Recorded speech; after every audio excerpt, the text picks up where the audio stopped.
जय श्री हरि भक्तों, आइए आज कार्तिक महात्म्य का 23वां अध्याय सुनते हैं। और अध्याय शुरू करने से पहले सभी से हाथ जोड़कर प्रार्थना करती हूँ कि अगर आप लोगों को ये कथाएं कहानियाँ पसंद आती हैं तो कमेंट बॉक्स में जय माता दी ज़रूर लिखें, और चैनल पर नए आए हैं तो सब्सक्राइब करके बेल आइकन ज़रूर दबा लें। आइए फिर शुरू करते हैं। श्री नारद जी बोले, हे राजन, वहाँ बोए हुए उन तीनों बीजों से आंवला, मालती और तुलसी, ये 3 वृक्ष उत्पन्न हुए। सरस्वती के दत्त बीज से रजोगुण वाला आंवला, लक्ष्मी द्वारा प्रदत्त बीज से सतोगुण वाली मालती और गौरी के बीज से तमोगुण वाली तुलसी उत्पन्न हुई।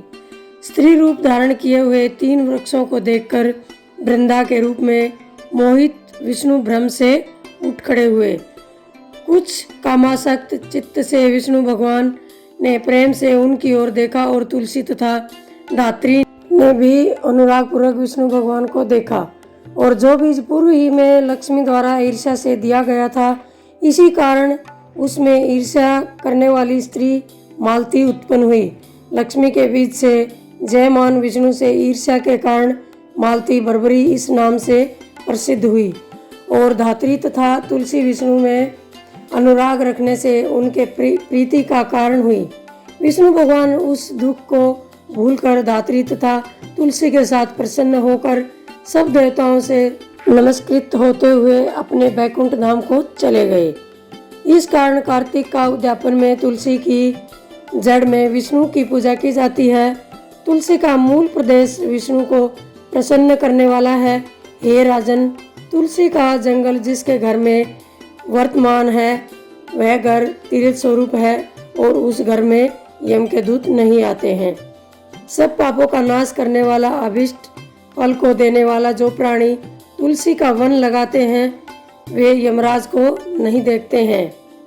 भगवती नर्मदा का दर्शन, गंगा स्नान तथा तुलसी के वन का संसर्ग, ये तीनों बराबर पुण्यप्रद हैं। तुलसी वृक्ष के लगाने से, जल सींचने से, दर्शन से और तुलसी को छूने से कायिक, वाचिक, मानसिक आदि संपूर्ण पाप नष्ट हो जाते हैं।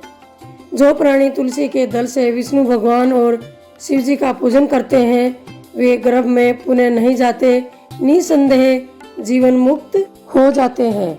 तुलसी दल में पुष्कर आदि समग्र तीर्थ, गंगादि संपूर्ण नदियां और विष्णु प्रभृति सब देवता निवास करते हैं। तुलसी के साथ जो अपना प्राण विसर्जन करता है, वह सैकड़ों पापों से युक्त हो तो भी उसको यमराज नहीं देख सकते। हे राजन, जो लोग तुलसी के काष्ठ का चंदन लगाते हैं, विष्णु के साथ उनकी सायुज्य मुक्ति होती है। उनके द्वारा किए हुए पाप भी उनके शरीर को स्पर्श नहीं कर पाते। हे राजन, जहाँ जहाँ तुलसी के वन की छाया हो, वहाँ पितरों का श्राद्ध करना चाहिए। उनके निमित्त दिया हुआ वहाँ का दान सर्वदा के लिए क्षय होता है।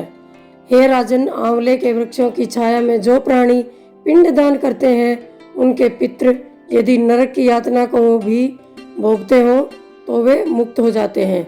सिर, हाथ, मुख और देह में जो आंवला के फल को धारण करते हैं, उनको विष्णु स्वरूप जानना चाहिए।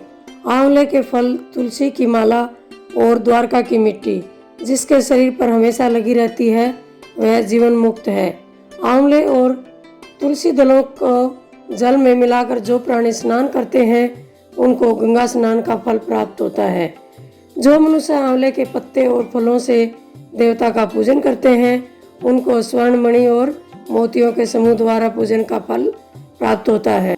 कार्तिक मास में सब तीर्थ, ऋषि, देवता और सब यज्ञ जब सूर्य तुला राशि में रहें, तब आंवले के वृक्ष में वास करते हैं। जो मनुष्य द्वादशी तिथि को तुलसी का दल और कार्तिक में आंवले का पत्ता तोड़ता है, वह रोरो नरक में वास करता है। जो कार्तिक में आंवले की छाया में बैठकर भोजन करता है, उसके 1 वर्ष के अन्न संसर्ग के उत्पन्न दोष नष्ट हो जाते हैं। कार्तिक में आंवले की जड़ में जो विष्णु को पूजता है, उसको विष्णु क्षेत्रों के पूजन का फल होता है। आंवला तथा तुलसी की महत्ता का वर्णन करने में ब्रह्मा भी असमर्थ हैं। जिस प्रकार विष्णु भगवान के महात्म्य का वर्णन कोई नहीं कर सकता। आंवला तथा तुलसी की उत्पत्ति कथा को जो मनुष्य स्वयं सुनता और औरों को सुनाता है, वह सब पापों से मुक्त होकर अग्रिम विमान पर चढ़कर अपने पूर्वजों के साथ स्वर्ग को प्राप्त होता है। जय श्री हरि भक्तों, मिलते हैं अगली वीडियो में 24वें अध्याय के साथ। अगर आप लोगों को ये कहानी कथाएं पसंद आती हैं तो कमेंट बॉक्स में ज़रूर बताएं। राधे राधे।